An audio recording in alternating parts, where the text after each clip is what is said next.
দেখলে আমাদের চোখে ঘুম ধরে যায়, যায় না নাই বাবাজি? শুনতে ইচ্ছা হয় না, যদিও আলেমের মজমায় বসে ভাই ঘুম পারতে পারতে স্বপ্নে চুনটা উঠে উঠি না নাই বাবাজি? কারণ বাবাজি আমার আল্লাহ বলে দিয়েছে খাতামাল্লাহু আলা কুলুবিহিম, ওই কলবের ভিতরে আমি আল্লাহ মোহর মেরে দিয়েছি, ওয়া আলা সামিহিম, তার কানের ভিতরে আমি আল্লাহ তালা লাগাইয়া দিয়েছি। আমি আল্লাহ এমন ভাবে তালা লাগাইয়া দিয়েছি, এই কান্দে ভালো কথা শুনতে পারবে না রে বাবা, এই কান্দে কোনো আলেমদের কথা শুনতে পারবে না। এই কান্দে শুনলে কোন জায়গার ভিতরে ডিজের আওয়াজ শোনা যায়, কোন জায়গার ভিতরে গানের আওয়াজ শোনা যায়, কোন জায়গার ভিতরে মহিলাদের আওয়াজ শোনা যায়।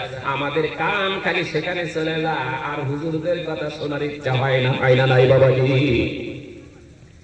আল্লাহ বলছে ওয়ালা আবসারিহিম গিশাওয়াতুন, তার চোখের ভিতরে আমি আল্লাহ পর্দা লাগাইয়া দিয়েছি। এই চোখটা কোনদিন আলেমদেরকে দেখবে না রে বাবা, এই চোখটা কোনদিন ওই সমস্ত সন্তানেরা আলেমের দিকে তাকাইলে ভালো লাগে না। এই চোখটা খালি দেখতে ইচ্ছা হয় বড় বড় স্ট্যাটাস মোবাইল সারা রাত গেম খেলাই না নাই। কারণ সেই জন্য বড় আব্দুল কাদের জিলানীর মা বলছে তিনটা আমল করেছিলাম। নাম্বার 1 হলো আমার পেট মোবারক কেউ দেখতে পাই নাই। 2 নম্বর বলছে বাবা শোনো, তুমি যখন 2.5 বছর আমার বুকের দুধগুলা যখন তুমি টেনে টেনে খেয়েছিলে রে বাবা, আল্লাহর কসম করে বলছি 2.5 বছরের ভিতরে কোনোদিন বিনা ওজতে আমার বুকের দুধটা তোমার মুখের ভিতরে আমি মা হয়ে তুলে দেই নাই। বলুন সুবহানাল্লাহ।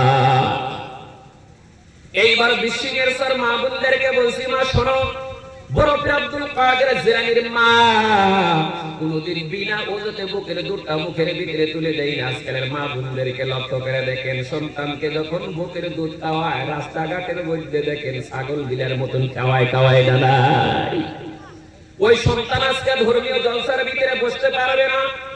3 নম্বর বলেছে বাবা, তুমি যখন 2.5 বছর আমার বুকের দুধগুলা যখন তুমি টেনে টেনে খেয়েছো বাবা, আল্লাহর কসম করে বলছি 2.5 বছর কালে লক্ষ্য করে দেখেন সন্তানদেরকে ঘুম বানাইতে মায়ের বহুত বড় কষ্ট হয় না নাই বাবাজি? তুমি যখন ঘুমাও না রে বাবা, তোমাকে ঘুম বানাইতে গিয়ে বাম স্থানটা তোমার মুখের ভিতরে দিয়ে আমি তোমাকে যখন মুখের মধ্যে ঝরাইয়া নিয়েছি তোমাকে ঘুম বানানোর জন্য লম্বা টাইম দেখি তুমি ঘুমাও না। আমি মা মুখের ভিতরে 9 পারা 10 পারা করে কোরআন তেলাওয়াত করতাম। বলুন সুবহানাল্লাহ। এইবার লক্ষ্য করে দেখি তুমি এখন পর্যন্ত ঘুমাও নাই। এইবার ডান স্থানটা তোমার মুখের ভিতরে দিয়ে আমি মা আরো 10 পারা কোরআন তেলাওয়াত করতাম। চিৎকার দিয়ে বলুন সুবহানাল্লাহ।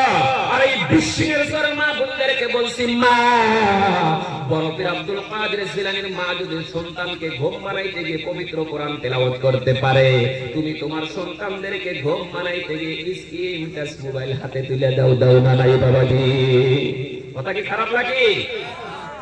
এইবার বাবাজি ভালো করে শুনেন, এখন তোমার সন্তানেরা জিন্দেগি কোরআনের কথা শুনতে পারবে না। তুমি স্ক্রিন টাচ মোবাইল সন্তানদেরকে হাতে দাও, শিশুকালে দেখেন ন্যাংটা মেয়েদেরকে দেখে ভাই গেম দেখেন, সিরিয়াল দেখেন, সিনেমা দেখেন, দেখার পর আজকে কি ওই সন্তানের আকলাকাল বোঝা আলেমের মজমায় বসা যায় দেখেন এখন পর্যন্ত আপনার সন্তানেরা রাস্তাঘাটের মধ্যে ঘোরাঘুরি করে না নাই বাবাজি?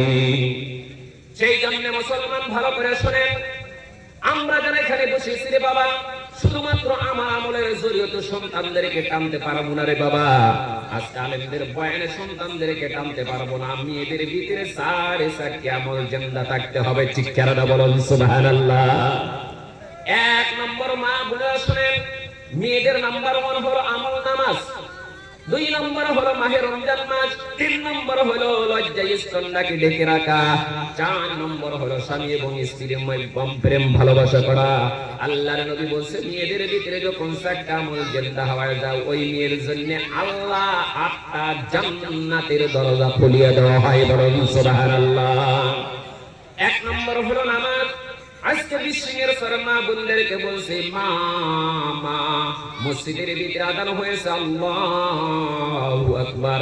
এবার তোমাকে তুমি লক্ষ্য করে দেখো, নামাজ তো দূরের কথা, আযানের সময় একটা করোনা পর্যন্ত মাথার ভিতরে থাকে না। হাসান আনসা বাবাজি, এইবার দেখেন যে মার মাথার ভিতরে করোনা থাকে না, ওই মার সন্তান কি দিনে মজমায় বসবে বাবাজি? ওই সন্তানকে কোনদিন বাবা মাকে খেদমত করবো রে বাবা? বিয়ে করার আগেই লক্ষ্য করে দেখবেন রে বাবা, আগেই বাড়ির থেকে চলে যাব, মা বাবাকে জীবন উদ্ধার করে খাওয়াইতে পারবে না। কারণ বাবার কথা শুনলে খারাপ লাগবে। বাবা ডাক দেবে এইদিকে, অন্য একটা ছেলে যদি ডাক দেয় বাবার কথার চাইতে অন্য পুরুষদেরকে মর্যাদা দেয়, দেয় না নাই বাবাজি? কারণ হলো ওই মায়ের ভিতরে চারটা আমল বন্ধ ছিল দেখে আজকে ছেলেদের কোনো দোষ নাই রে বাবা, শুধুমাত্র তোমার স্ত্রীর ভিতরে তিনটা দোষ ছিল দেখে